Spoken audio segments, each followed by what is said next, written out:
1954. A bathroom in Louisville, and the water runs warm into an enamel basin. The smell of vinegar rises from the surface. A woman kneels at the tub, pressing nylon between her palms. Every stocking lasts months. What she knows costs nothing, and $1 billion industry exists because it was buried. By the end of this video, you will know exactly what she did and why no one teaches it now. Mid-century.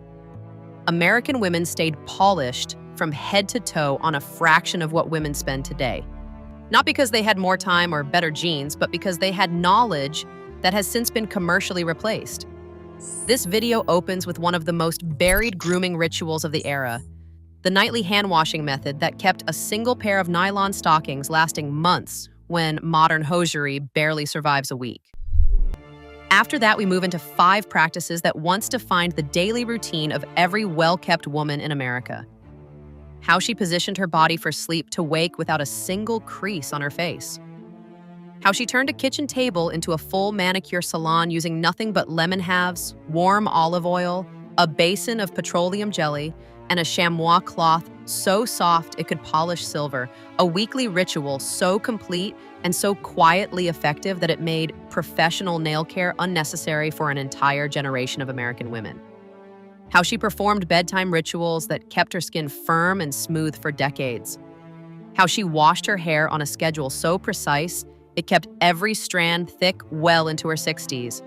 And how she whitened her teeth for less than a dime using ingredients that sat in every American pantry. 6 practices, 1 video, a lifetime of knowledge that somebody decided you did not need. A kitchen in Scranton, Pennsylvania, 9:15 in the evening, 1951. The house is quiet. The radio is off. She stands at the sink in a cotton housecoat and the water runs warm over her wrists. Draped across the rim of the basin is a single pair of Canon nylon stockings, the 15 denier kind she bought for $1.69 at the Woolworth store on Lackawanna Avenue. She does not drop them into the water. She lowers them in, slowly, the way you would lower a silk scarf. The water is not hot. It is barely warm. She knows that hot water breaks down nylon fibers at the molecular level, that anything above 100 degrees Fahrenheit starts to weaken the filament bonds that hold the knit together. She adds a small amount of ivory snow soap flakes to the basin. Not detergent, soap flakes. The difference matters.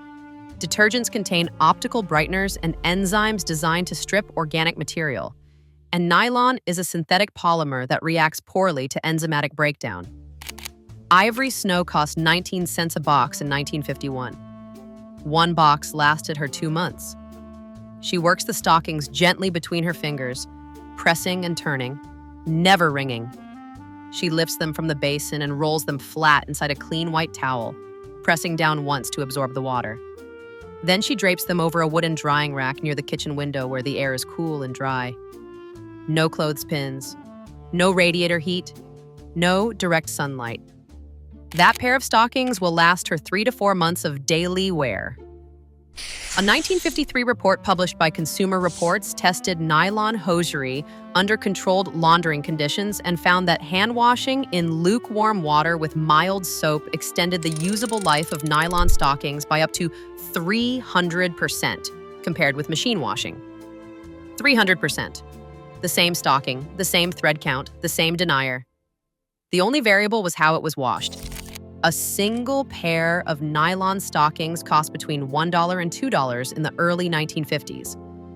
Adjusted for inflation, that is roughly $11 to $22 today. A woman who hand-washed her stockings correctly needed 3 to 4 pairs per year. Her total annual hosiery cost was under $10. Today, the average American woman spends between $150 and $300 a year on hosiery, tights, and shapewear, combined according to consumer spending data published by the Bureau of Labor Statistics and market tracking by Statista. A woman standing in the legwear aisle at Target today holds a package of 2 pairs for $12.99 and does not know that her grandmother made 1 pair last all autumn for $1.69. Here's how to do it. Fill a clean basin or sink with lukewarm water, no warmer than 100 degrees Fahrenheit, roughly the temperature where you can hold your wrist under the stream comfortably. Add 1 teaspoon of mild soap flakes or a few drops of gentle liquid soap, not detergent. Submerge the stockings fully. Press them gently between your palms for 30 to 60 seconds. Do not wring, twist, or scrub. Lift the stockings from the water and lay them flat on a clean, dry towel. Roll the towel once, pressing gently to absorb the moisture. Unroll and drape the stockings over a smooth wooden drying rack or the back of a wooden chair. Keep them away from direct heat, sunlight, and metal clips that can snag the weave. They will be dry and ready to wear by morning. The hosiery industry did not invent a better stocking. It invented a disposable one. DuPont held the patent on nylon and understood the fiber science better than anyone alive. The care instructions that would have tripled the life of every pair sold quietly disappeared from packaging by the early 1960s. That was not an accident. That was a business decision. But the stocking ritual is not the most buried practice in this video. What comes next was not just forgotten, it was actively removed. A vanity in Dayton, Ohio, 1952. 3 glass jars sit on a mirrored tray. A boar bristle brush rests beside them with a wooden handle worn smooth from years of use, a cotton pad folded into quarters. The bathroom shelf holds 6 items, maybe 7. No product wall, no routine with 11 steps and a serum that costs $48 an ounce. Just a woman who knows exactly what each jar does, how long it lasts, and when to replace it. This is the world we are about to walk through. A world where grooming was not a purchase but a practice. Where looking polished was not something you bought at a department store counter, but something you learned at a kitchen table on a Saturday morning. Where the knowledge moved quietly from mother to daughter across a linoleum floor, and nobody needed to sell you a subscription to your own reflection. Every one of the rituals that follows was once as ordinary as brushing your teeth. Every one of them worked, and every one of them was quietly replaced by something that cost 10 times more and did half as much. Number 10. Women train themselves to sleep flat on their backs, hands at their sides or folded across the stomach. Mothers taught daughters this position as young as 8 or 9 years old. It was considered part of good posture, not vanity. A firm mattress. Simmons Beauty Rest or Sealy Posturepedic, $59.50 for a full size in 1955. No pillow top, cotton ticking stretched over inner spring coils. The mattress did not cradle the face. A single flat pillow, often filled with cotton batting or feathers from a Sears catalog order. $1.98, the coolness of starched cotton against the back of the neck, the discipline of lying still, a mother's voice from the doorway. On your back. Ladies do not sleep on their stomachs. This was not about beauty products. It was about carrying yourself with intention, even in sleep. Modern dermatology now identifies side sleeping as a major cause of sleep lines, a specific type of asymmetric facial wrinkle. A 2016 study in the Aesthetic Surgery Journal confirmed that sustained facial compression against a pillow exerts mechanical forces that accelerate these lines. These women knew that 60 years before the study was published. They just called it sleeping properly, but sleeping on your back only worked if you stayed on your back, and that required something most bedrooms today do not have. Number 9. Women placed firm bolster pillows or rolled towels along both sides of their body to prevent rolling onto the face during sleep.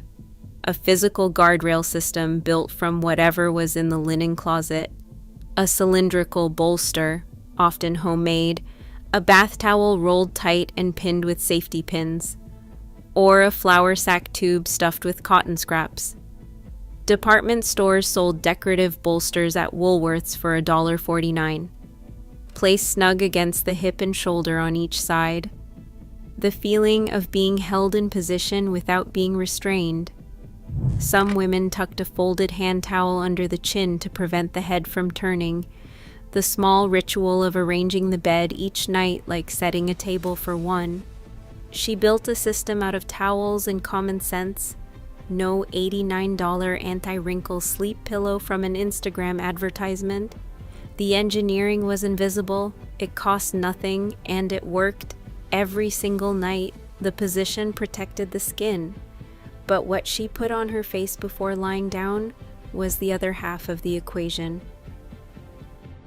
Number 8, women applied a thick layer of cold cream before bed, slept in it all night, and wiped it off with a soft cloth in the morning. The cream acted as a moisture barrier while they slept. Pond's cold cream in the green, lidded glass jar, 39 cents in 1952.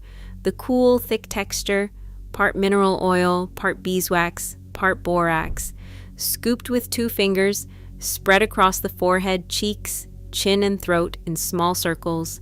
The faint rose fragrance, the shine on her face in the vanity mirror, the greasy ring left on the pillowcase.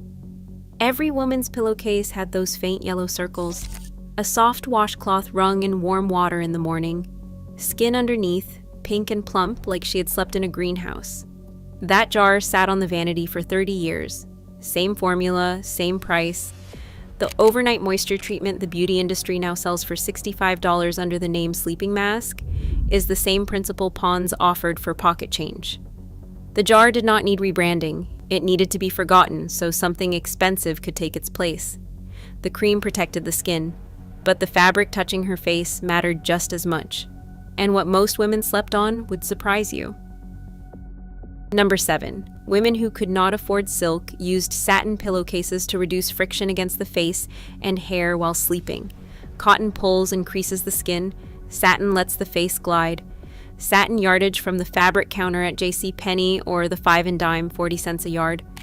A woman could sew a pillowcase in 20 minutes on a Singer treadle machine. The cool slip of the fabric against her cheek, the way the face did not stick or drag when she turned her head. Some women ironed them smooth every wash day. The faint sheen catching lamplight on the bed. Real silk was a luxury, a Saks Fifth Avenue indulgence. But rayon satin did the same job for a fraction of the cost, and every woman on the block knew it. The silk pillowcase is now sold as a prestige beauty product at $40 to $90. She made hers from remnants in the sewing basket. The knowledge was free. The fabric cost less than $1. The result was identical. She protected the skin from friction on the outside. But there was another position that addressed something harder to fight: gravity itself. Number 6. Some women slept with the head of the bed slightly elevated. Not propped upright, just a gentle 2 to 3 inch rise. It reduced puffiness and under-eye swelling by morning. A folded wool army blanket wedged between the mattress and the box spring at the head. Or a second feather pillow, thin and flat, stacked under the first. The angle was barely noticeable. Just enough to feel the head resting slightly above the chest. Women who had their hair in pin curls or rollers used this method for double duty. The incline kept the curls from being crushed and kept fluid from pooling around the eyes overnight. The morning face, no puffiness, no crease lines, eyes clear and rested. Dermatologists now recommend sleeping at an incline to reduce facial edema and under-eye bags. They recommend a $120 wedge pillow sold on Amazon. She used a folded blanket that was already in the linen closet. 5 positions in and notice what they all share.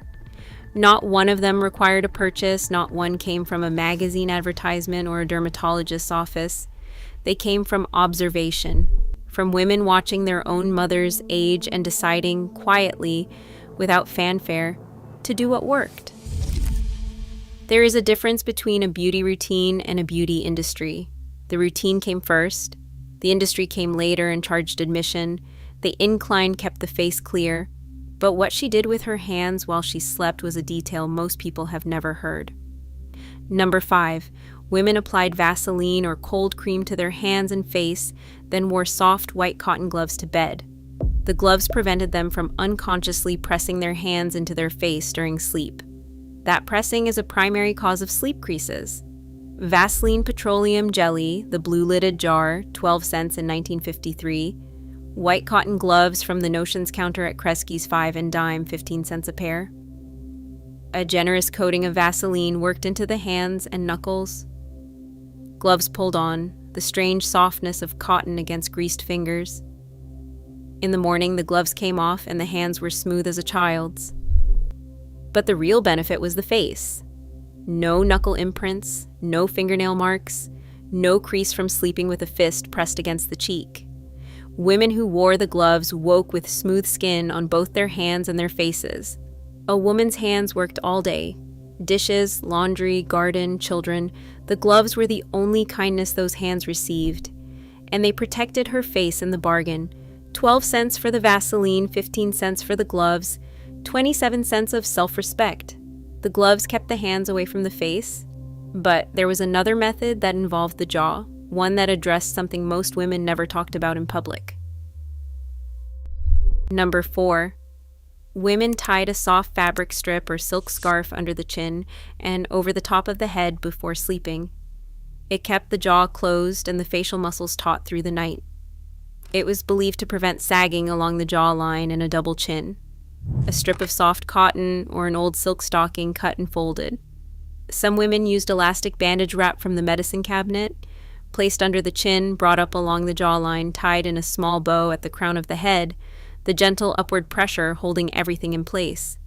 You could see advertisements for chin-reducing straps and facial contour bands in the back pages of Good Housekeeping and Ladies' Home Journal, $1.25 from a mail order catalog.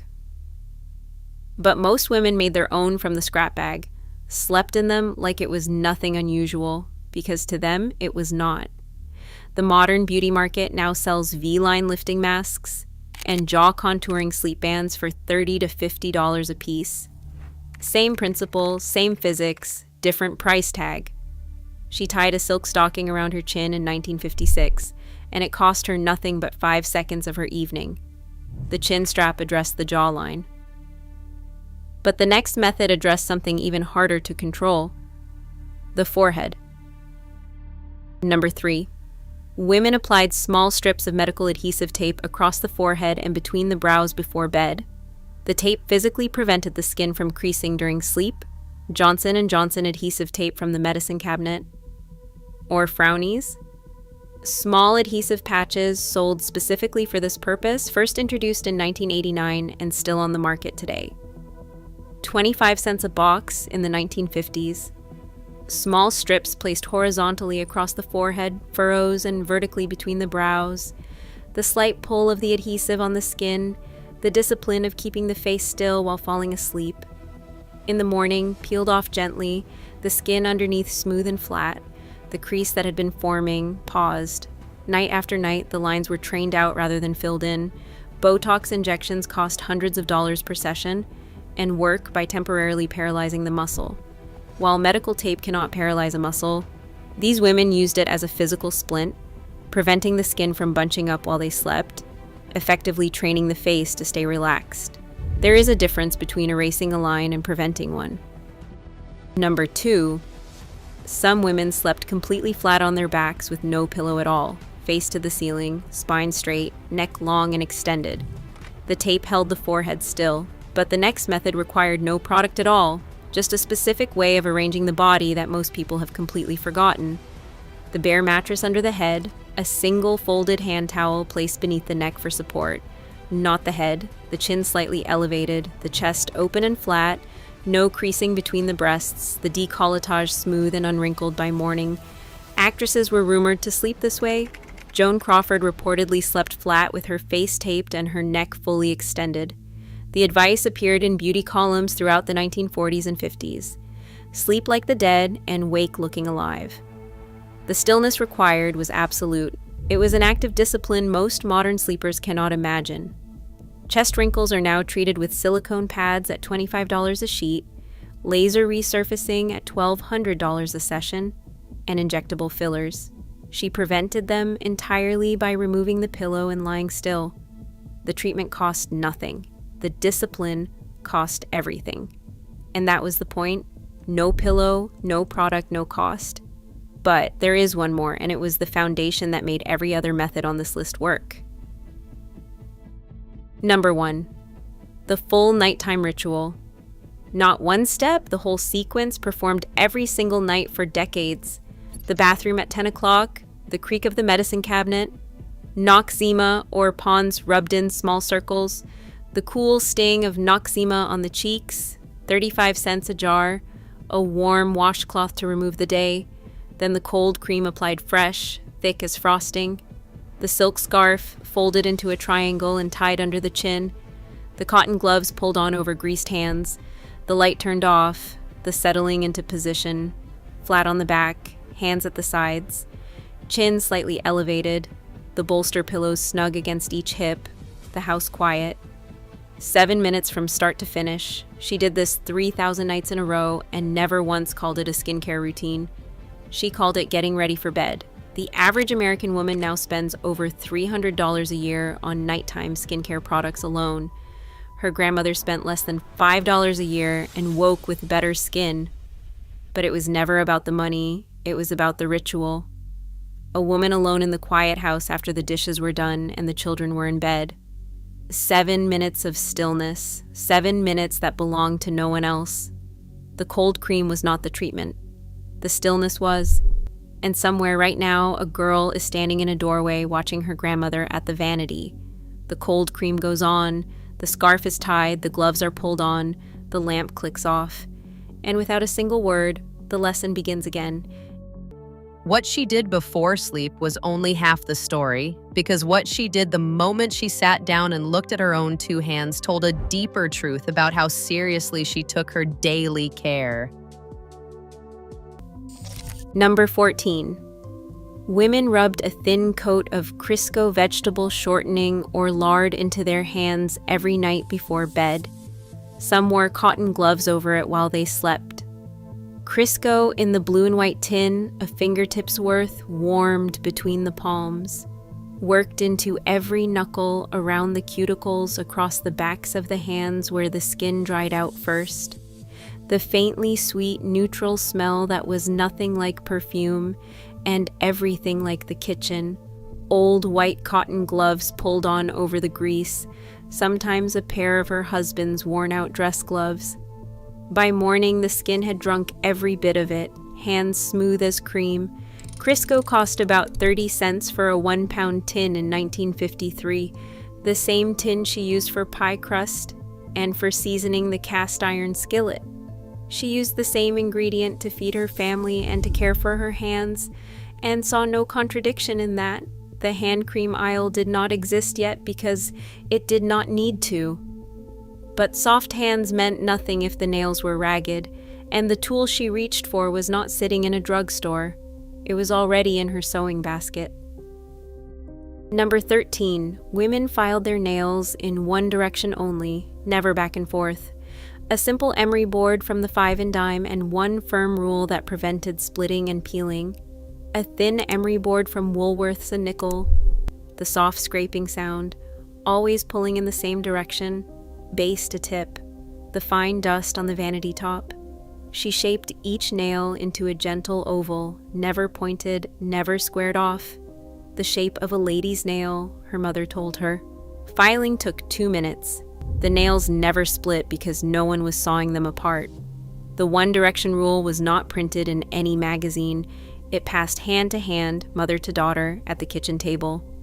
The beauty industry now sells nail repair serums for $12 a bottle. The damage they repair is caused by the very sawing motion the old rule prevented. Filing was only the beginning. What she did next with a single wooden stick would replace half the products in a modern nail salon. Number 12. Women pushed back their cuticles weekly using a wooden orange stick, a pointed birchwood stick about 4 inches long. They never cut the cuticles. Cutting was considered dangerous and unnecessary. A pack of orange sticks from the drugstore counter, 10 cents for a dozen. She soaked her fingertips in warm, soapy water for 5 minutes. Ivory soap flakes dissolved in a teacup. Then she wrapped a scrap of cotton around the tip of the stick, dipped it in olive oil from the kitchen, and gently pushed each cuticle back in a slow half-moon motion. The quiet scrape of wood on nail, one finger at a time. She never used a blade, she never used scissors. Dermatologists today say that cutting cuticles increases the risk of infection. The old method, pushing gently and never cutting, is exactly what the medical profession now recommends. She was not behind, she was 70 years ahead. With the cuticles pushed back and the nails shaped, the next question was shine. And the answer did not come from a bottle of polish. It came from a small tin of something that has almost completely disappeared. Number 11. Women buffed their bare nails to a natural pink shine using a chamois leather buffer and a dab of buffing paste. No polish required. The glow came from inside the nail itself. A chamois buffer, a small flat pad covered in soft leather. Revlon sold buffing powder, so did Q-Tex, 10 cents a tin, a tiny amount rubbed onto each bare nail, then buffed in long, quick strokes until the nail turned warm under the friction. A glow rose from inside the nail.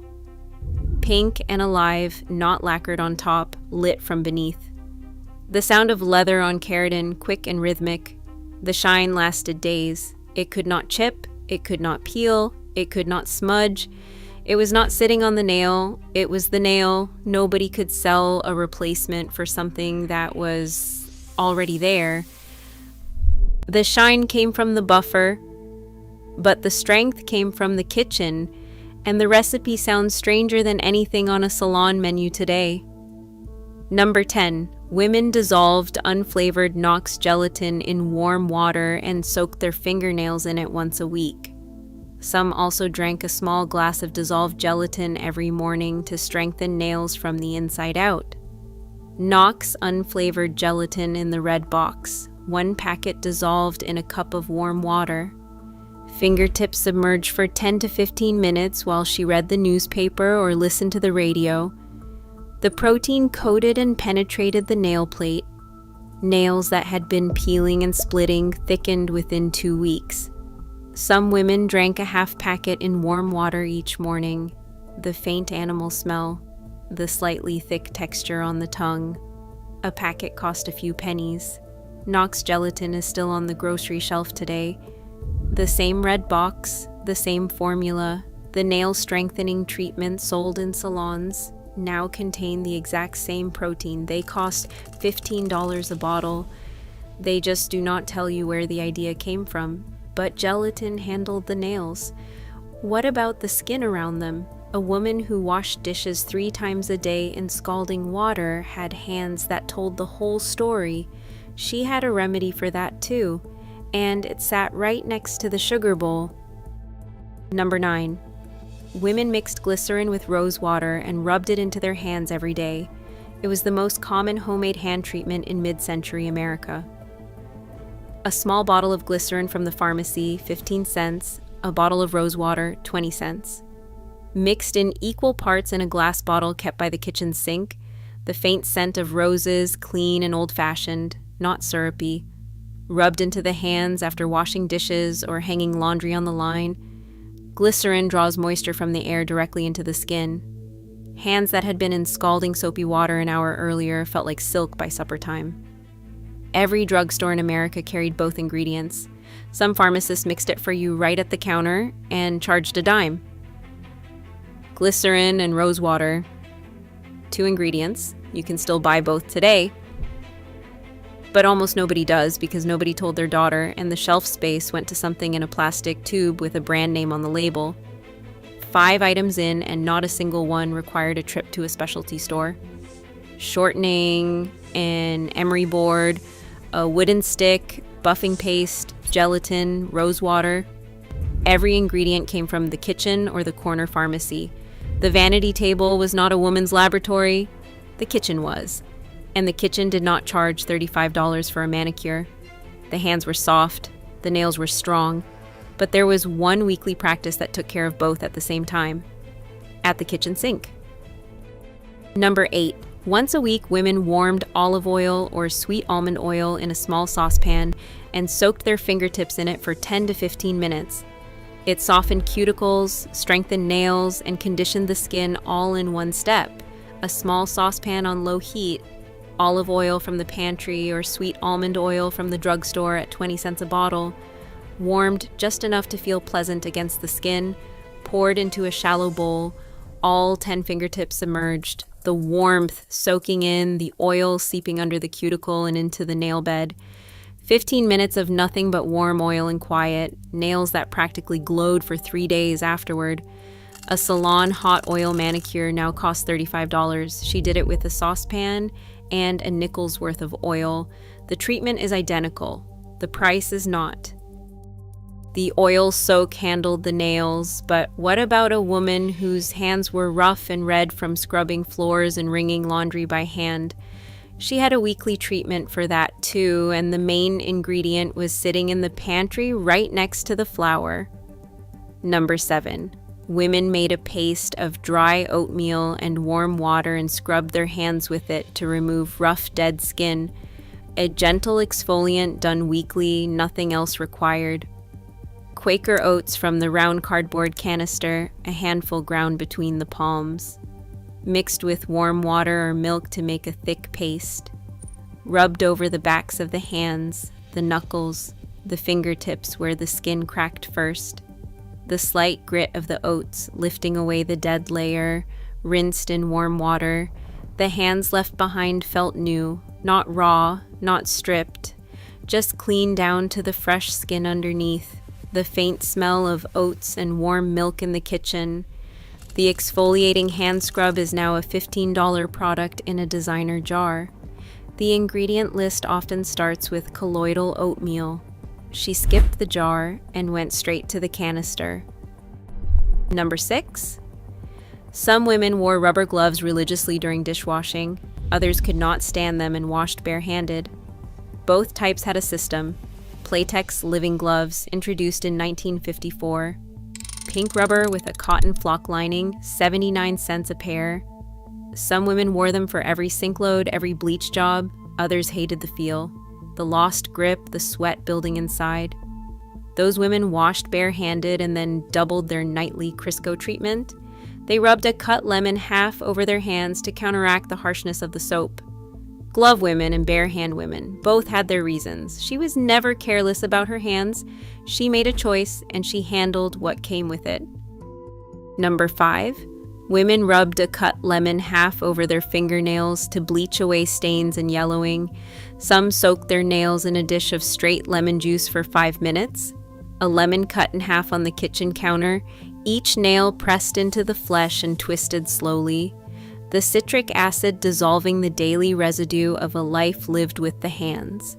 Nicotine stains, beet juice, newspaper ink, the stain from peeling walnuts in October, the sharp, clean smell of lemon filling the kitchen, nails that looked white and bright within minutes.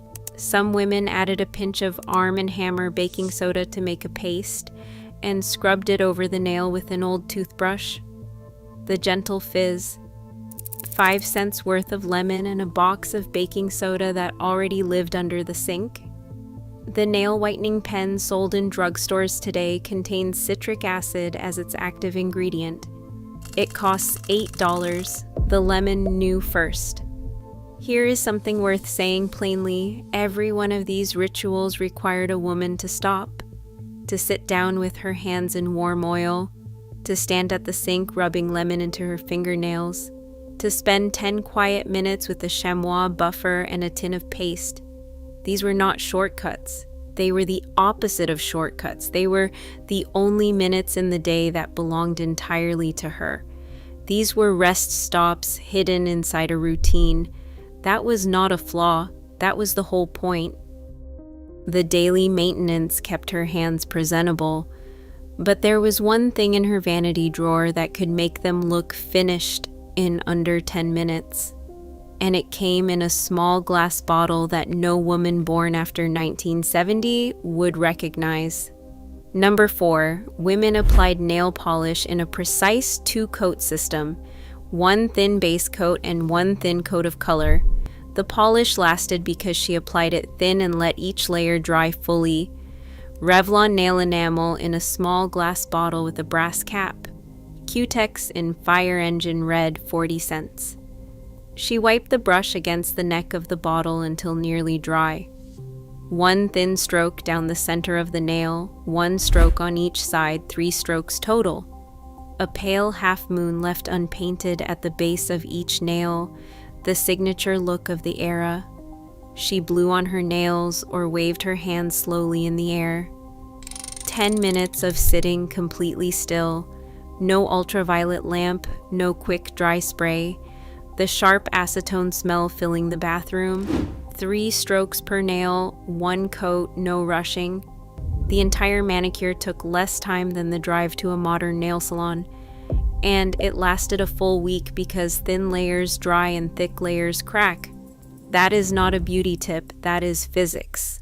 Polish made the nails look finished, but the hands themselves needed their own kind of attention, and the most effective treatment she used was something she mixed from 2 ingredients already in her kitchen.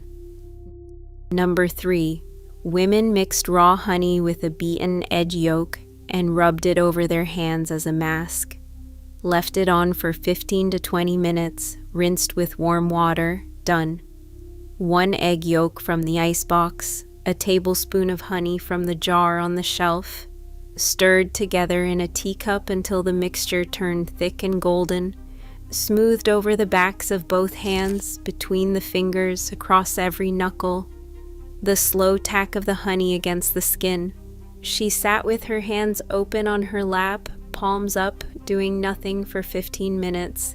The yolk conditioned the skin while the honey sealed in moisture and soothed the small cracks from a week of harsh soap. Rinsed away with warm water, hands that felt 10 years younger than the woman they belonged to, an egg and a spoonful of honey, a few cents at most. The same combination now appears in hand masks that sell for $25 a jar. The chemistry is identical. The packaging is the only thing that changed. Number 2. Every night, women massaged cold cream into their hands. Not just a quick dab and rub, a real massage. Knuckle by knuckle, joint by joint, the last act of the day before the light went out. Pond's cold cream in the glass jar with the green lid. 35 cents. A generous scoop worked first into one hand, then the other. She massaged each finger individually, pulling gently from base to tip. She pressed her thumb into the center of her palm and worked in slow circles. The thick, cool weight of the cream, the clean, faintly floral scent of Pond's. 2 full minutes per hand. The hands that had spent the entire day wringing mops and peeling potatoes and scrubbing the bathtub, receiving 4 minutes of deliberate, unhurried attention. It was not about the cream. Any cream would have worked. It was about the 4 minutes. A woman alone in the quiet house after the children were in bed, holding her own hands, pressing the ache out of her own joints, the last kindness of the day given to herself by herself. And when morning came and she had done all of this, the filing and the buffing and the soaking and the creaming, there was one final thing, one thing that brought the whole week together. Not a product, not a treatment, something she pulled from the top drawer of her dresser before she walked out the front door. Number 1. Women kept a pair of clean white cotton gloves for wearing to church, to town, to any public occasion where hands would be seen. The gloves were not fashion. They were the final presentation of hands that had been cared for all week long. White cotton gloves from the notions counter at JCPenney or Sears, $1.29 a pair, washed by hand in ivory flakes and dried flat on a clean towel, pulled on one finger at a time on Sunday morning, the seams straight, the cotton smooth against skin that had been soaked in oil, scrubbed with oatmeal, rubbed with lemon, buffed with chamois, and creamed with Pond's every night for 7 days.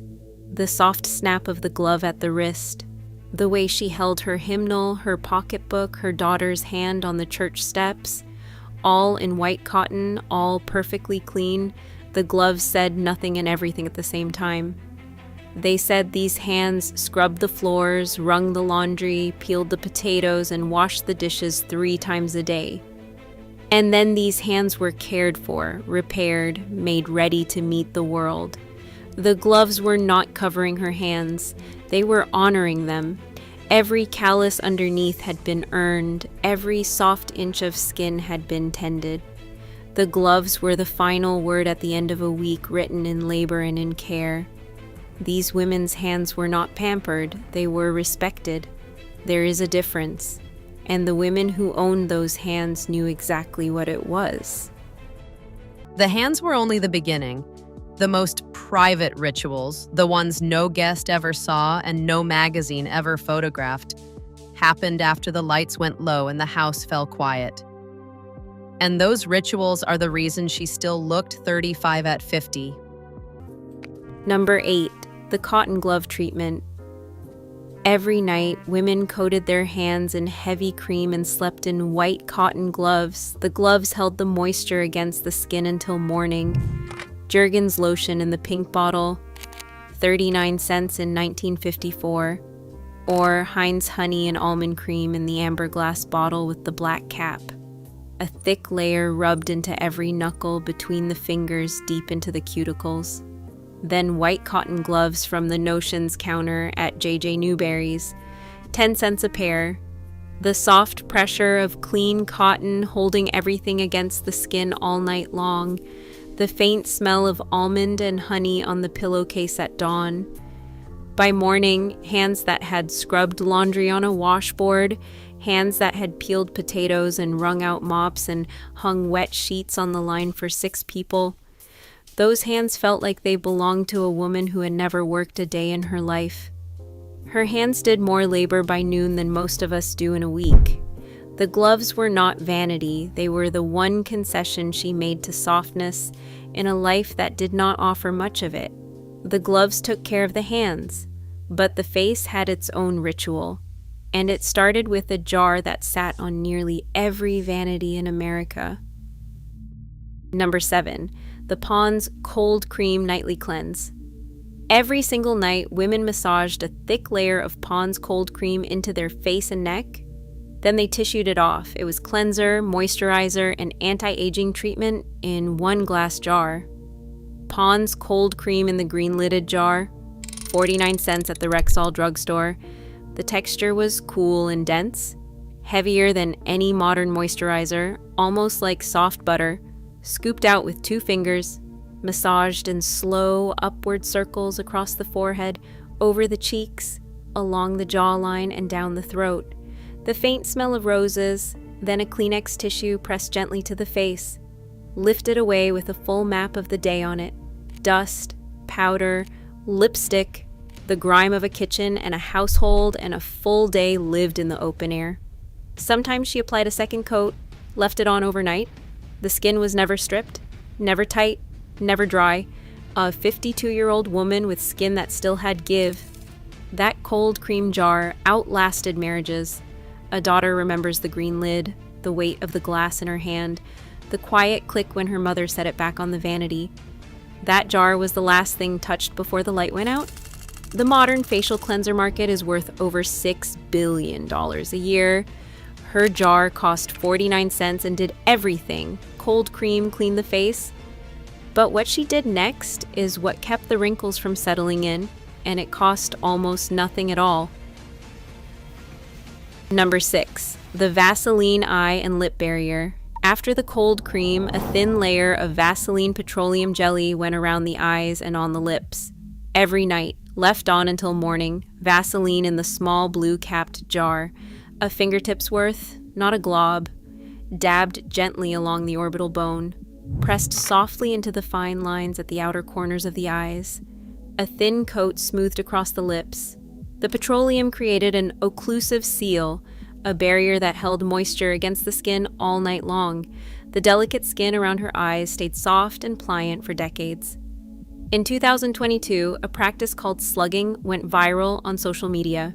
Millions of young women filming themselves coating their faces in Vaseline before bed, as though they had just invented something. Their grandmothers had been doing it every single night since the Truman administration. The jar cost 15 cents. The routine took 30 seconds. She never called it a skincare technique. She called it putting her face on for the night. Number 5. The Rosewater and Glycerin Toner. Women mixed rosewater with glycerin and patted it onto the face and neck after cleansing. Many drugstores sold the mixture pre-made behind the pharmacy counter, a small glass bottle. Sometimes from the druggist, sometimes mixed by hand at home. Rosewater at 20 cents a bottle, glycerin at 15 cents. Mixed 2 to 1 in a clean glass bottle on the bathroom shelf. Applied with a cotton ball or just the fingertips. patted across the face and down the neck, the faint scent of roses settling into the pillowcase. Glycerin is a humectant. It pulls moisture straight from the air and binds it to the skin. The same mechanism now sold in hyaluronic acid serums that cost $65 an ounce. Her version cost a dime per application. It came in a bottle she could see through with ingredients she could pronounce. No ingredient list to decode, no claims on the label. She trusted it because her mother trusted it. That was peer review enough. 5 rituals in and notice what is missing. No electrical outlet, no instruction manual, no expiration date stamped on the side. Every one of these rituals was mixed, applied, and understood without professional intervention. The woman was the expert. Her mirror was the laboratory. Her hands were the only tools she needed. That was not a limitation. That was authority. But there was a ritual that targeted the one feature every woman knew aged her the fastest. And most women today have never even heard of it. Number 4. Castor oil on the lashes and brows. Every night before bed, women dabbed a small amount of castor oil onto their eyelashes and eyebrows. It kept them thick, dark, and full for decades. A small brown bottle of castor oil from the pharmacy shelf, 30 cents. Applied with the tip of the little finger or sometimes an old cleaned mascara brush. A thin coat worked along the upper lash line, root to tip, then a light stroke across each brow. The oil was thick, slightly sticky, with a faint, nutty smell that faded by morning. Castor oil is rich in ricinoleic acid, a fatty acid known for its deep moisturizing properties. Modern prescription lash growth serums use completely different active compounds called prostaglandin analogs, like bimatoprost, to biologically extend the lash growth cycle. Castor oil remains a legendary do-it-yourself favorite for deeply conditioning and protecting the lashes we already have. Her bottle lasted 6 months and cost less than a loaf of bread. She never needed false eyelashes. She never filled in her brows with a pencil. She fed what she already had instead of replacing it. That is a philosophy the beauty industry cannot afford for women to remember. Castor oil kept what was already there. But the next ritual went deeper. It was about preventing the lines before they ever had a chance to form. Number 3, the nightly facial massage.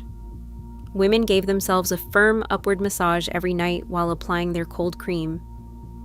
Always upward, never down. This was taught by mothers, printed in every beauty column, and treated as non-negotiable. The technique was specific. 3 fingers placed at the base of the throat, pressing firmly upward along the neck to the jawline, small circular motions at the jaw hinge, upward strokes from the chin to the cheekbone, outward from the nose across the cheeks, upward across the forehead to the hairline. Always working against gravity, always firm enough to feel the muscle beneath the skin. The instructions appeared in Good Housekeeping, McCall's Ladies' Home Journal. The same directions printed decade after decade because they never stopped working. The quiet sound of cream against skin in a bedroom after the children were finally asleep. 3 minutes every single night, the face stayed lifted, the jawline stayed defined, long past the age when gravity should have won. Today, the global facial massage device market is worth over $10 billion. Jade rollers, gua sha stones, microcurrent machines that cost $300. She used the same 10 fingers she used for everything else. They worked better than any of it. Number 2, the egg white tightening mask. Once or twice a week before bed, women separated a raw egg. They beat the white until frothy and painted it across the face and neck. They let it dry tight. Then they rinsed it off with cool water. 1 egg from the icebox. The white separated into a teacup with a fork, beaten until foamy, spread across the face with the fingertips, forehead, cheeks, chin, down the neck to the collarbone. Then she sat still. 15 minutes. The albumin dried into a thin, taut film. She could feel her skin tighten. The fine lines pulled flat. The pores shrank. Rinsed off with cool water, never warm, or the protein would cook right against the skin. The face afterward was firm, smooth, almost poreless. The egg cost 3 cents in 1952. While high-end masks use complex synthetic peptides and botanical film formers to mimic this instant, temporary tightening effect, her 3-cent kitchen staple gave her the exact same visual payoff. She sat in the kitchen with egg white drying on her face and a cup of sanka in her hand, waiting. Not scrolling, not shopping, not comparing herself to anyone, just waiting. The ritual demanded stillness. The stillness did as much for her as the egg ever did. The egg white pulled the skin tight.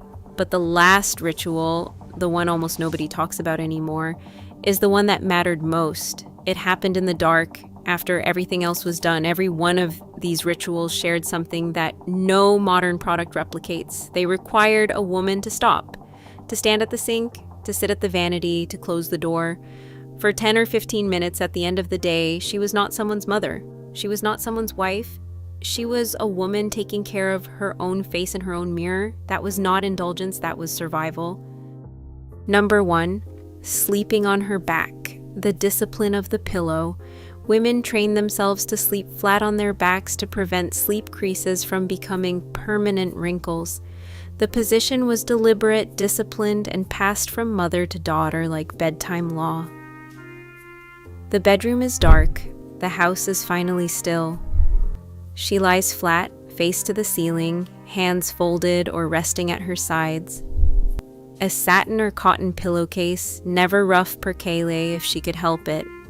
A small bolster tucked under the curve of her neck. She trained herself not to turn, night after night, year after year. The skin on her chest never creased. The lines that come from pressing a face sideways into a pillow for 40 years never arrived. Dermatologists now have a name for them. They call them sleep wrinkles. Companies sell silicone chest pads and copper-infused pillowcases to fix them. She fixed them with discipline and a flat pillow, nothing more. This was the final act of the day, after the cold cream, after the gloves, after the Vaseline and the rose water and the massage. She lay flat in the dark and chose one more time to take care of herself. No product in her hand, no mirror in front of her, just a woman alone in a quiet house deciding she was worth the effort. The light was already off, nobody was watching. She did it anyway. The modern anti-aging industry is worth over $360 billion. It sells what these women already had. A routine, a ritual, a reason to stop and be still at the end of a long day. The creams got more expensive, the promises got louder, the packaging got prettier. But the woman at the vanity in 1955 had something no serum on earth has ever been able to put in a bottle. She had the habit of believing she was worth 10 quiet minutes before the light went out. What she did for her skin at night was matched by what she did for her hair each morning, and that routine was just as precise and just as deliberately erased. Number 17. Families collected rainwater in barrels and cisterns and used it specifically for washing hair. Tap water was for dishes, rainwater was for hair. That was the rule in homes across rural America. A wooden barrel at the corner of the house beneath the gutter downspout. Water dipped out with a tin dipper, naturally soft, 0 calcium, 0 mineral buildup. No limescale coating each strand the way hard water does, wash after wash. Hair rinsed in rainwater, dried softer and lighter than anything that ever came out of city pipes. Women in Appalachia, the Ozarks, and the rural Midwest swore their hair was thickest during rainy springs. They were not imagining it. Hard water deposits calcium and magnesium on every strand. Rainwater deposits nothing. She did not buy purified water in a plastic jug. She waited for the sky to provide it. The rain barrel is gone from every American home. The hard water remains, but even the women who had no rain barrel knew something about their tap water that most people today have forgotten. Number 16. Women added a teaspoon of 20 Mule Team borax to their wash water to soften it before it touched their hair. Hard water leaves a film. The borax dissolved that film before the washing began. 20 Mule Team borax, the box with the Mule Team on the front, 15 cents in 1952. 1 teaspoon dissolved in a basin of warm water. The water felt slippery, almost silky between the fingers. Soap lathered twice as easily, hair rinsed clean without the chalky residue that hard water leaves behind. Women in limestone country in Indiana, Ohio, Central Texas treated this as essential, not optional. She understood the water mattered as much as the soap. That knowledge vanished when the shower head replaced the basin. Today, 85% of American homes have hard water. Nobody thinks about it. The hair pays for it every morning. And speaking of what she reached for instead of shampoo, the bar of soap on that saucer was doing something no liquid detergent has done since. Number 15. Before liquid shampoos took over in the late 1950s, most women washed their hair with bar soap, Castile soap, Ivory, olive oil bars. The soap cleaned without stripping, Kirk's Castile at 10 cents, Ivory at a nickel. Rubbed between the palms until a soft, creamy lather formed, worked into the scalp with the fingertips. The lather was thinner than modern shampoo, no mountain of suds. That foam is a detergent trick. It signals cleaning to the brain but adds nothing to the hair. The bar soap rinsed clean in 2 passes. Hair kept its natural oil coating intact. The faint smell of tallow and glycerin, not synthetic fragrance. The beauty industry spent 50 years teaching women that foam meant clean. A bar of soap that cost a nickel washed hair for a month? The profit margin was too small. That was its only flaw. But before the soap touched her hair, there was a step she never skipped. One that modern science is only now beginning to understand. Number 14. Women brush their hair thoroughly before every wash, often the full 100 strokes. This distributed the scalp's natural oils down the shaft and loosened dirt so the wash needed less soap and less scrubbing. A bore, bristle brush, wooden handle worn smooth. She pulled it from crown to ends in slow, deliberate strokes. Each pass moved sebum, the scalp's own protective oil, from root to tip. By the time she reached the basin, her hair was already half clean. Less soap meant less stripping meant less breakage. The quiet, rhythmic sound of bristles in a still room. She was not just brushing, she was preparing, the way a carpenter sands before he paints. Nobody teaches this anymore. We just pour and scrub and wonder why it breaks. And the water temperature she used was not an afterthought. There was a rule. Breaking it had consequences. Number 13. Women washed with lukewarm water and finished with the coldest water they could stand. Hot water weakened the cuticle. Cold water sealed it shut. Water heated on the stove and tested against the inside of the wrist. Warm enough to dissolve soap, not a degree hotter. Then the final rinse, cold water straight from the tap. The gasp when it hit the scalp. The way the hair felt different immediately. Smoother, tighter, like the strands had closed ranks. The cuticle laid flat by the cold, reflected light the way a polished floor reflects a window. Hot showers feel good, cold rinses work. She chose what worked. That discipline is the difference between hair that thins at 40 and hair that holds at 70. 5 items in and a pattern is already visible. Not one of these women was trying to be natural. She was not watching a tutorial. She was using what she had, the way she was taught, because it worked. The word natural was not a marketing category in 1954. It was just the way things were done. The marketing came later, when someone figured out how to charge money for a problem that did not yet exist. Number 12. Women did not just scrub their scalp during a wash. They massaged it. Circular motions with the fingertips, firm, steady pressure. Several minutes of focused attention on the scalp itself. 10 fingertips pressed in, small circles from hairline to crown to nape. Mothers taught daughters the same thing every time. Never scratch, always press. 2 full minutes before rinsing, the slight redness afterward, blood rising to the surface. The warm tingle that lasted an hour. Today there are electronic scalp massagers selling for $40. They vibrate, they pulse. They do less than her fingers did for free. She was not just washing her hair, she was feeding it from the inside with her own hands, and when the washing was done, what she did not do next matters as much as what she did. Number 11. Women blotted their hair dry with a towel. They did not rub. Rubbing wet hair roughs up the cuticle and causes breakage. Every mother knew this. A cotton towel, flour sack cotton, soft from 100 washings, pressed gently around sections of hair, squeezed, not twisted. She patted the crown, pressed the ends, squeezed the length once, then wrapped the towel loosely while she dressed. No rough friction, no turban yanked tight. The hair was still damp when she sat down to set it. That was intentional. Damp hair holds a set, bone-dry hair does not. She treated wet hair the way she treated anything fragile, with care. That understanding disappeared the day the blow-dryer arrived. But the rinse that came between the wash and the towel, that was where the real secret lived, and it did not come from a bottle.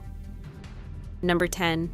After every wash, women poured diluted apple cider vinegar through their hair as a final rinse. It removed soap residue, sealed the cuticle, restored the scalp's natural pH, and left hair shinier than anything on the market today. Heinz apple cider vinegar, 23 cents a bottle, 1 tablespoon in a cup of warm water, stirred in a mason jar, poured slowly over the hair while her free hand caught the runoff in a basin to pour through again. The sharp smell lasted 10 minutes and vanished. What remained was hair that reflected light like glass.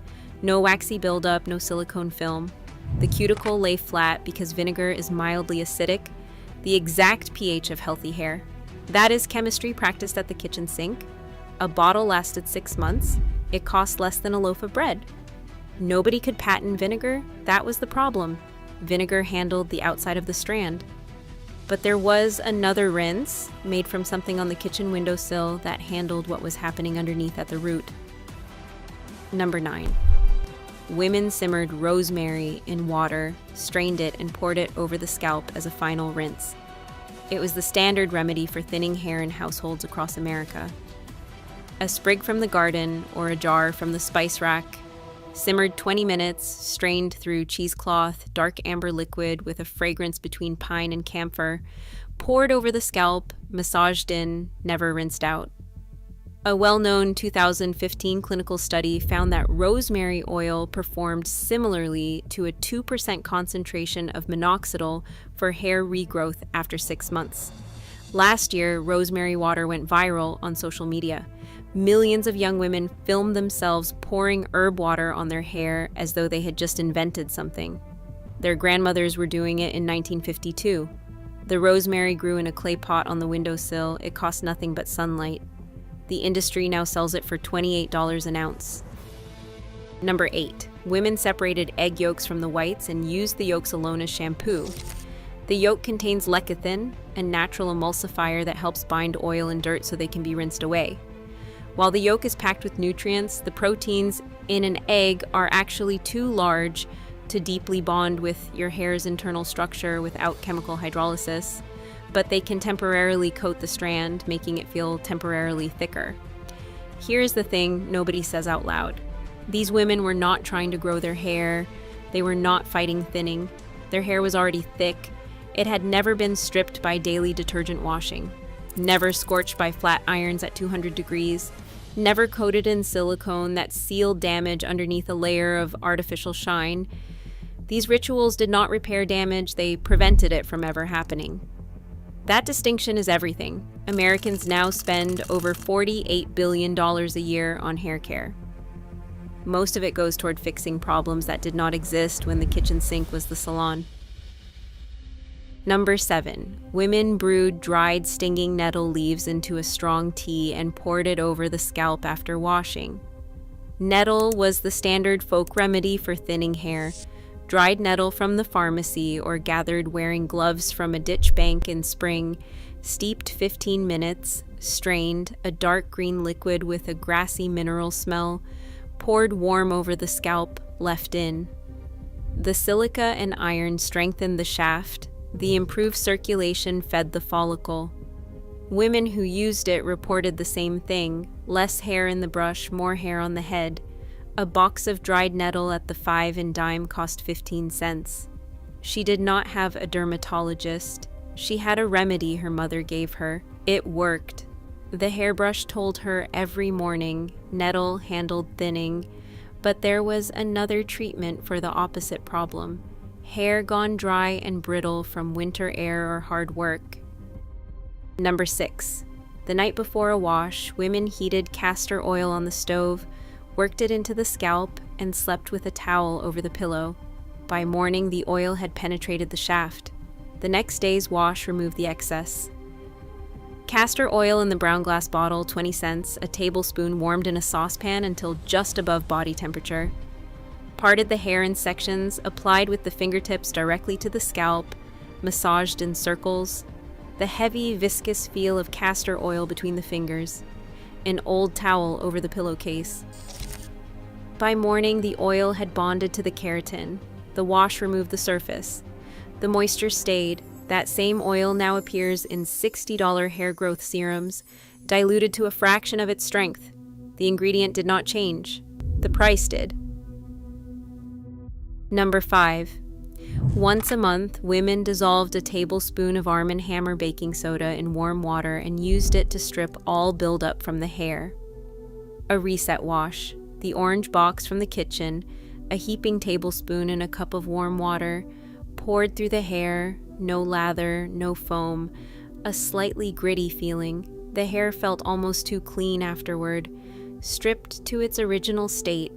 She followed it immediately with the vinegar rinse to seal the cuticle, baking soda to strip, vinegar to seal. The most effective deep cleaning system any of them ever used. Under a penny per wash, one box of Arm & Hammer cleaned her hair, her oven, her teeth, and her sink. No woman in 1954 would have believed you would one day need a separate product for each. Number 4. Women did not blow dry their hair. Handheld dryers existed in salons, but homes did not have one until the late 60s. Hair dried in the open air, and it was stronger because of it. Hair wrapped in a cotton towel for 10 minutes, then released. Set on rollers while damp, or left to dry on the back porch with the Saturday Evening Post in her lap. No blast of 400-degree air, no cuticle scorched open, no split ends from thermal damage compounding week after week. The hair dried slowly, the cuticle closed on its own.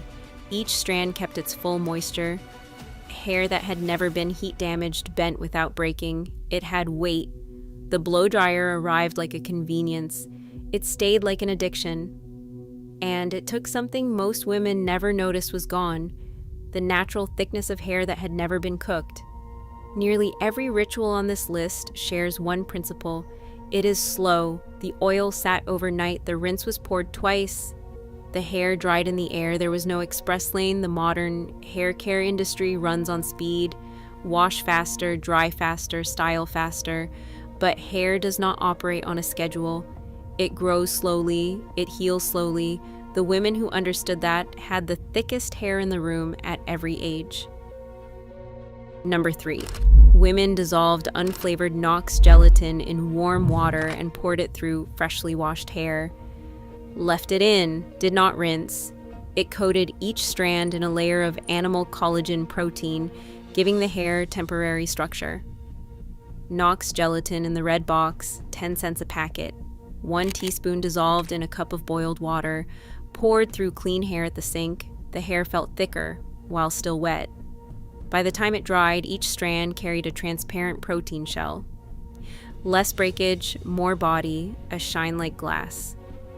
While modern salon treatments use chemically altered keratin to deeply rebuild hair bonds, this humble gelatin rinse offered a similar surface-level smoothing effect for pennies. She bought Knox at the A&P. Half the box made Jell-O for Sunday dinner. The other half went on her hair. Total cost, a dime. The gelatin coated the strand. But the women who had the thickest hair were doing something even more fundamental. It had nothing to do with any treatment. It had to do with how thoroughly they rinsed. Number 2, women did not rinse under a running shower. They caught the water in an enamel basin and poured it back through, a second time, sometimes a third, until every trace of soap was gone, a white enamel basin in the sink catching the runoff. The water poured back with a pitcher, slowly. The water ran clearer each pass. By the third pour, it was transparent. No residue, no film, no soap scum coating each strand. The hair floated in that final water, light and weightless. Modern women rinse 30 seconds under a shower and call it done. Soap residue builds invisibly, wash after wash, it dulls the hair, it suffocates the follicle. The basin method left nothing behind.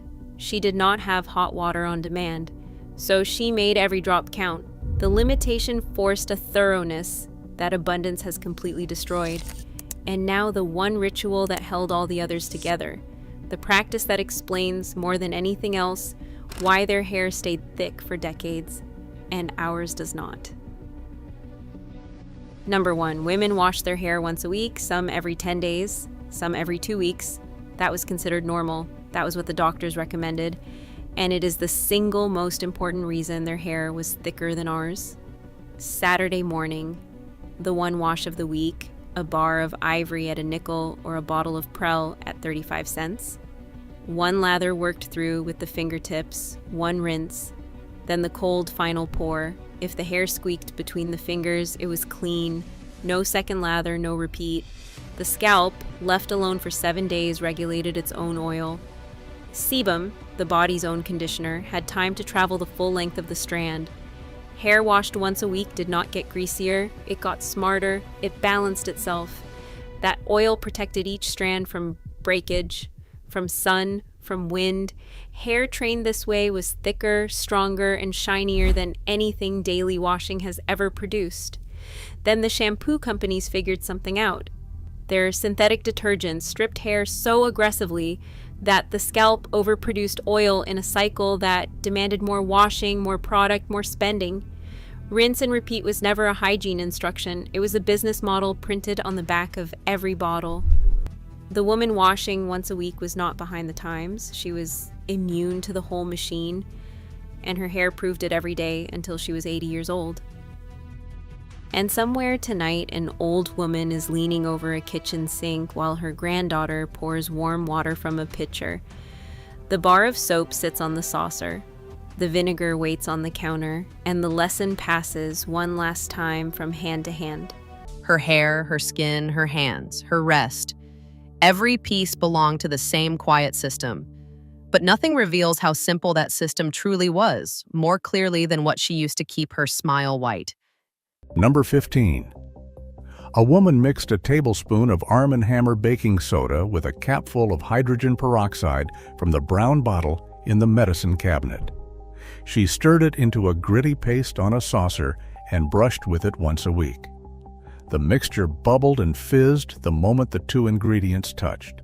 The paste tasted like chalk and tin. She spread it across the bristles of a nylon toothbrush and scrubbed for 2 minutes. Baking soda acted as a gentle abrasive to buff away surface stains. Peroxide chemically whitened the enamel underneath. A box of Arm & Hammer cost a dime. A bottle of peroxide cost 15 cents. Together they lasted months. Total cost per brushing, a fraction of a penny. The whitening industry now sells this exact combination in a plastic syringe for $39 and calls it a breakthrough. She made it on a saucer with a butter knife. She did not need the packaging. She needed the paste. That paste was the heavyweight. But most nights she did not even bother mixing anything. She reached for something simpler, something her children peeled at the kitchen table after school and tossed in the trash without a second thought.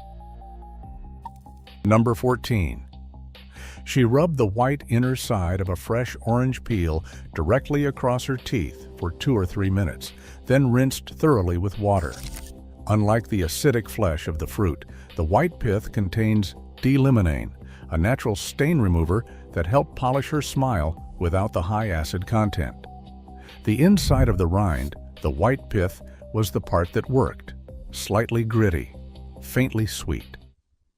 The oils left her fingertips smelling like citrus for an hour. She held the peel between her thumb and forefinger and rubbed it along the front teeth in small circles. The mild citric acid lifted stains from the enamel surface. Nothing was wasted in that house, not the peel, not the rind, not the knowledge that something free could do what something expensive only claimed to. The orange cost 3 cents. The smile was the change. She used the scraps from the fruit bowl. But there was something else in the kitchen, something in a glass bowl on the counter that she ate almost every day, and it was cleaning her teeth without her even knowing it. Number 13. She ate a raw apple every day. Not for her teeth, for everything. But that apple was quietly scrubbing the stains off her enamel with every single bite. A wine sap or a Macintosh from the barrel at the market. 2 cents apiece in season. The firm flesh acted as a natural abrasive against the tooth surface. The crunch, the snap of the skin breaking, the flood of juice across the gums. Apples contain malic acid. That same compound is now extracted and sold in whitening serums for $35 an ounce. Saliva production spiked with every bite, and saliva is the mouth's own rinse cycle. She did not call it oral care. She called it lunch. An apple, a wedge of cheddar, and a glass of water at the kitchen table. That was not a whitening routine. That was a Tuesday in 1954. It worked better than a $40 strip stuck to your teeth in the dark. That apple came from the kitchen. But the next secret came from the same room. Not the fruit bowl. The pantry shelf, a brown glass jug that sat behind the flour tin and smelled like something no child would drink willingly. Number 12. A highly diluted splash of apple cider vinegar was occasionally used as an old-school rinse, followed immediately by a thorough flushing of plain water to protect the teeth. While its acetic acid targeted bacteria, women had to be incredibly careful not to overdo it. The brown jug of Heinz, or a local farm brand, sat in the pantry next to the molasses and the vanilla extract. The smell was sharp enough to water your eyes. She poured a capful, swished it like mouthwash, and spat into the sink. Then she rinsed with plain water. The acetic acid dissolved stains and killed bacteria. Cost per use, less than half a cent. That jug cleaned the sink. It cleared a sore throat. It kept the drain from clogging. And once a week, it cleaned her teeth. 1 bottle, 14 uses. Not one of them required a brand name or a dentist's note. The jug did not come with instructions for any of this. She already knew. That was the point. That jug belonged to the pantry, but the next item belonged to the living room, specifically the television set. If you were alive in 1956, you already know the jingle. You just forgot where you learned it. Number 11. Ipana toothpaste, the flat white tube with red lettering. Manufactured by Bristol Myers. Wintergreen flavor. A tube cost around 39 cents. In the 50s, Ipana used a cartoon mascot created by Disney animators named Bucky Beaver. He was voiced by Mouseketeer Jimmy Dodd, who also wrote and composed the famous jingle. That beaver appeared on Saturday morning cartoons and evening broadcasts from coast to coast. Bristol Myers filled the pages of Better Homes and Gardens, True Stories, and McCall's with monthly ads. Bucky became a household name from 1955 through the early 70s. Every mother in the country knew the tube. Every child knew the beaver. The children brushed because a cartoon told them to. The mother brushed because her mother told her to. Both methods worked. Only one cost a marketing budget. Ipana had its cartoon beaver. But the next toothpaste had something stranger. A secret ingredient that did not exist. A word invented by an advertising man that fooled an entire country for decades. And it cleaned teeth anyway. Number 10. Pepsodent, introduced in 1915 by the Pepsodent Company of Chicago. The tube was red and white. The taste was minty and warm from the sassafras. The famous slogan promised you would wonder where the yellow went when you brushed your teeth with Pepsodent. The company claimed it contained a miracle ingredient called irium. In reality, Irium was simply a clever trademarked name for sodium lauryl sulfate, a common foaming agent found in nearly everything. Pepsodent also promoted something it called IMP, a supposed whitening compound. It sponsored Bob Hope's radio show on NBC for nearly 10 years. A paste that advertised an ingredient that never existed outsold everything in America for 3 decades. The teeth got white anyway. The secret was never Irium.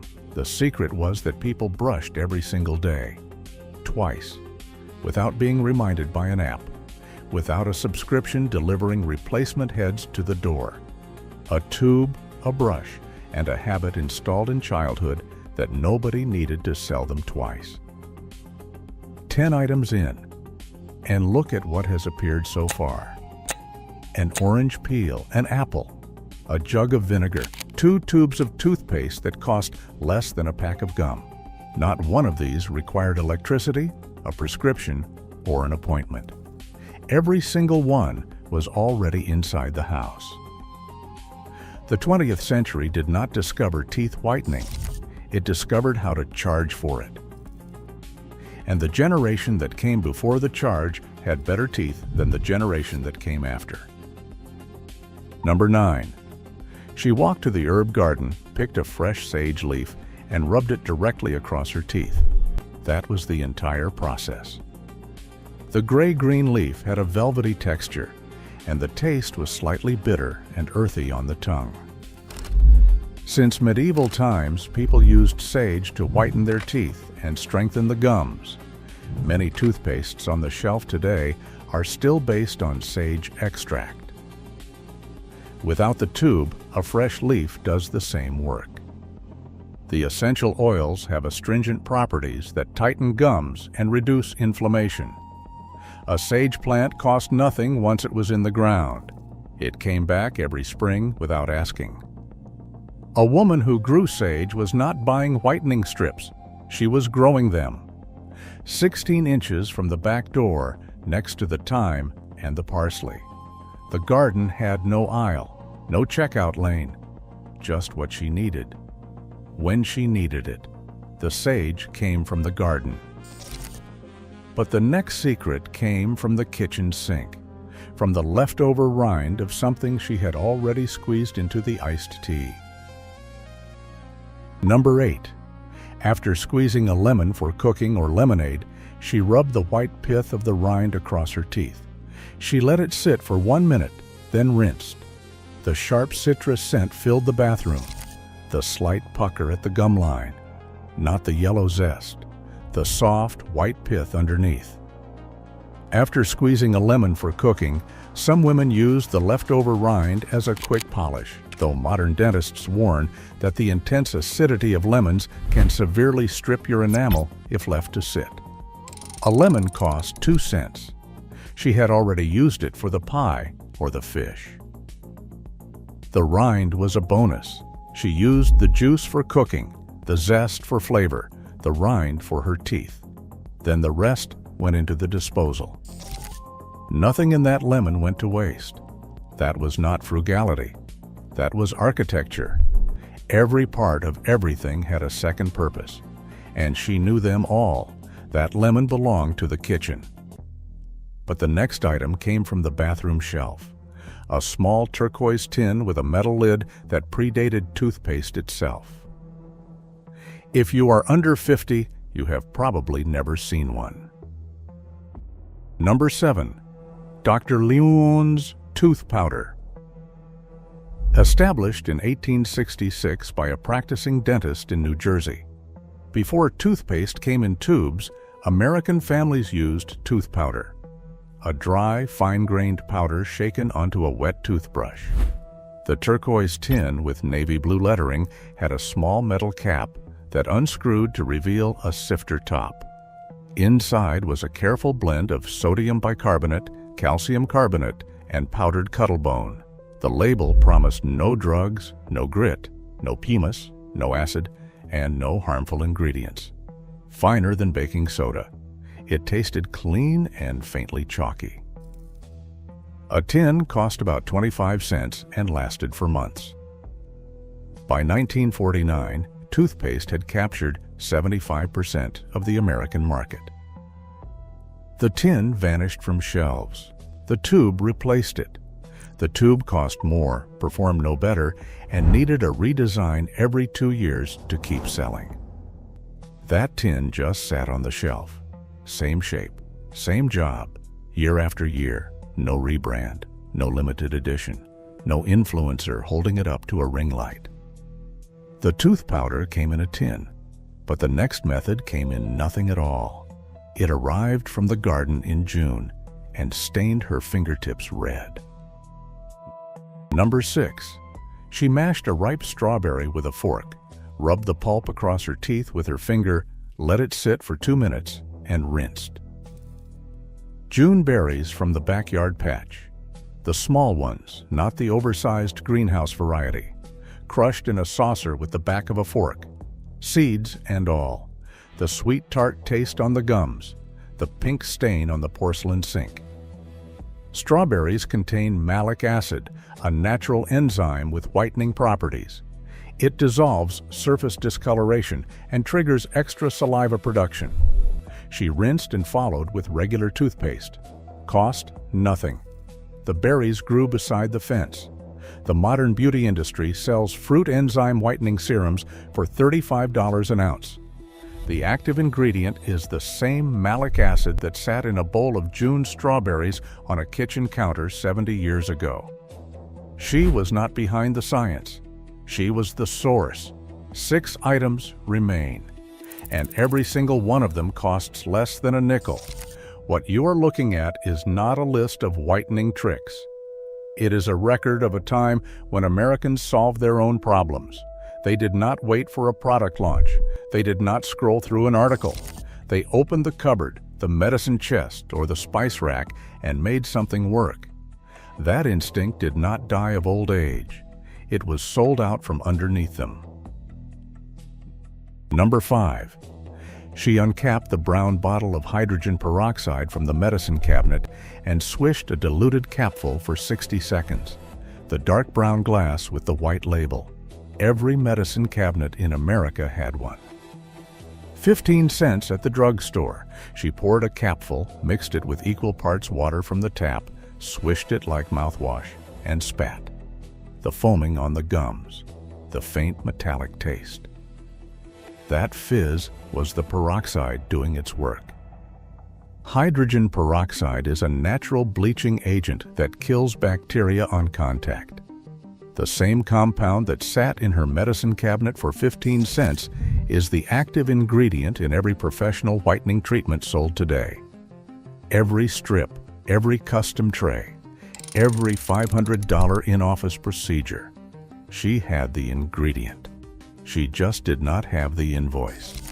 The bottle also cleaned cuts on a child's knee, disinfected the cutting board, and lightened the grout between the bathroom tiles. One brown bottle, one shelf. More uses than she ever bothered to count. That peroxide came from the drugstore, but the next one came from a place nobody thinks to look. The spice rack above the stove, behind the cinnamon and the nutmeg. A small tin most people only reached for at Thanksgiving. Number 4. She mixed a pinch of cream of tartar with a few drops of lemon juice into a thin paste and brushed with it once a week. Potassium bitartrate. It was a fine white powder, a byproduct of winemaking, sold in small tins on the spice shelf. The same ingredient she used to stabilize meringue for the Christmas pie. Mixed with a squeeze of lemon, it formed a mildly abrasive, faintly acidic paste. The taste was sour and chalky. A tin cost 10 cents and lasted a full year. She applied it on a soft brush once a week, then rinsed clean. Cream of tartar made the pie filling set. It made the snickerdoodles crackle on top. And once a week, it polished the coffee stains right off her teeth. 1 tin, 3 uses. No label claiming to change her life. It just did its job and went back on the shelf.